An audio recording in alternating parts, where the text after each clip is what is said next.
Hello friends, welcome to S for kitchen. ఇవాళ నేను చూపించబోయే recipe Sankranti special snack recipe చేసి చూపిస్తున్నానండి. ఇది చాలా హెల్తీ టేస్టీగా ఉండే తోటకూరతో పప్పు చెక్కలు చేసి చూపిస్తున్నాను. ఈ పప్పు చెక్కలు అనేవి రకరకాల ప్లేసెస్లో రకరకాలుగా చేసుకుంటారు, కానీ ఇక్కడ కాస్త హెల్తీగా టేస్టీగా ఉండాలి. నేను ఇక్కడ తోటకూర వేసి చేసి చూపిస్తున్నాను. ఒక్కసారి మన రెసిపీ చూడండి, ఎంత కలర్ఫుల్గా ఉందో. చాలా క్రంచీగా కూడా ఉన్నాయి. టేస్ట్ అయితే అద్భుతంగా ఉందండి. దీన్ని మనం టీ టైమ్ స్నాక్గా ఎంజాయ్ చేయొచ్చు, లేదా ఉట్టిగా పిల్లలు కూడా బాగా ఎంజాయ్ చేస్తారు. చాలా బాగున్నాయి కదా చూడటానికి. ఇంకెందుకు ఆలస్యం, ఎలా చేసుకోవాలో చూసేద్దాం. Let's get started. ఫస్ట్గా ఇక్కడ ఒక బౌల్ తీసుకున్నానండి. నేను ఇదే bowl water and rice flour మెజర్మెంట్కి వాడుతున్నాను. ఇక్కడ వాటర్ అండ్ రైస్ ఫ్లోర్ 1:1 రేషియోలో తీసుకుంటున్నాము. ఇప్పుడు ఒక 1 కప్ వాటర్ వేసుకుంటున్నాను ఒక సాస్ ప్యాన్లో. అలాగే టేస్ట్కి సరిపడా సాల్ట్. ఇక్కడ శనగపప్పు నానబెట్టుకున్నానండి ఒక 2 అవర్స్ వరకు, ఒక 2 టేబుల్ స్పూన్స్ అవి వేసేసుకుంటున్నాను. అలాగే ఒక 1 టీ స్పూన్ జీలకర్ర. ఇక్కడ తోటకూర కాడలు లేకుండా ఆకులు సన్నగా తరుక్కున్నానండి, అవి కూడా వేసేసుకుంటున్నాను ఒక బంచ్ వరకు. అలాగే రూమ్ టెంపరేచర్ బటర్ ఒక 2 టీ స్పూన్స్ వేసుకుంటున్నాను. ఇక్కడ కారం కోసం నేను అల్లం పచ్చిమిర్చి పేస్ట్ చేసి వేసుకుంటున్నానండి ఒక 1 టీ స్పూన్ వరకు. అలాగే కరివేపాకు సన్నగా తరిగి వేసుకుంటున్నాను. ఒక్కసారి ఇదంతా మిక్స్ చేసుకొని హై ఫ్లేమ్లో నీళ్లు బాయిల్ చేసుకోవాలి. చక్కగా రోలింగ్ బాయిల్ వచ్చేదాకా మరిగించుకోవాలి. ఒకసారి చూడండి, వాటర్ అంతా కూడా మరిగిపోయినాయి కదా. ఇప్పుడు ఫ్లేమ్ స్విచ్ ఆఫ్ చేసేసుకొని ఒక 1 కప్ వరకు రైస్ ఫ్లోర్ వేసుకోవాలి. ఇది వేసుకుంటూ మొత్తం చక్కగా కలుపుకోవాలి. మొత్తం బాగా కంబైన్ అయ్యే వరకు మిక్స్ చేసుకోవాలి.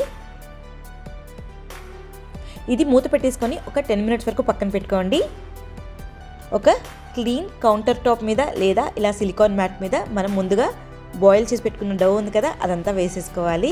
ఇక్కడ ఒక బౌల్లో నేను గోరువెచ్చటి నీళ్ళు తీసుకున్నానండి. ఈ వాటర్ స్ప్రింకిల్ చేసుకుంటూ సాఫ్ట్ డౌగా ప్రిపేర్ చేసుకోవాలి. అంతా కూడా ఒకసారి మిక్స్ చేసాక చూడండి, ఇదంతా కూడా సాఫ్ట్గా ప్రిపేర్ అయిపోయింది కదా డౌ అనేది. ఇప్పుడు ఒక బౌల్లో పెట్టేసుకుంటున్నాను. దీని మీద ఒక వెట్ క్లాత్ కవర్ చేసుకోవాలండి.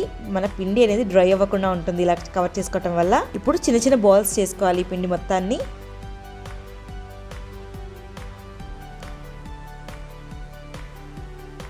ఇలా అన్ని బాల్స్ కూడా చేసేసుకున్నాం చూడండి. ఇప్పుడు దీని మీద మళ్ళీ వెట్ క్లాత్ కవర్ చేసుకొని ఇది కాసేపు పక్కన పెట్టుకోవాలి. ఇక్కడ పూరి ప్రెసర్ తీసుకున్నానండి, ఈజీగా ఉంటుంది చెక్కలు చేసుకోవడానికి.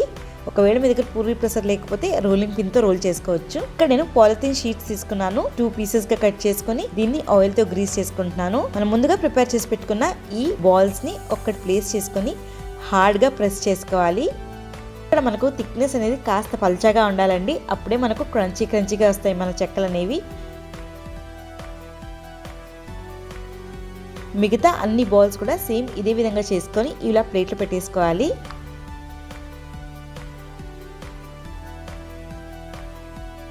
ఇక్కడ వేడిగా ఉండే ఆయిల్లో ప్రిపేర్ చేసుకున్న చెక్కలు ఒక 4 నుంచి 5 వరకు వేసుకొని ఫ్రై చేసుకోవాలండి మీడియం ఫ్లేమ్లో. ఫ్లేమ్ మీడియంలోనే పెట్టుకొని ఫ్రై చేసుకోవాలి, అప్పుడే క్రంచీగా చక్కగా వస్తాయి. కలర్ అనేది లైట్ గోల్డెన్ కలర్ వచ్చేదాకా ఫ్రై చేసుకుంటే సరిపోతుంది. మనం ఆయిల్లో ఎక్కువసేపు గోల్డెన్ కలర్ వచ్చేదాకా ఫ్రై చేసుకుంటే బయటికి తీసుకున్నాక అవి డార్క్ కలర్లో వచ్చేస్తాయి.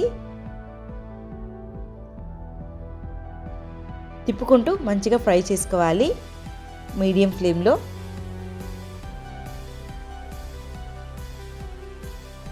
చూడండి, ఇవన్నీ చక్కగా కలర్ వచ్చేసాయి కదా.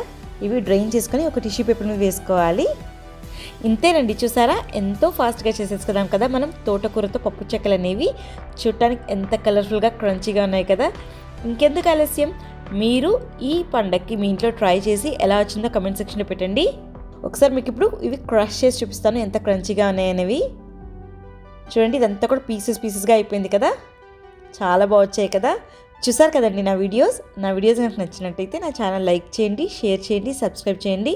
పక్కనే బెల్ బటన్ ప్రెస్ చేయండి ఫర్ ద లేటెస్ట్ అప్డేట్స్. మళ్ళీ మీ ముందుకు సరికొత్త రెసిపీతో వస్తాను. Take care.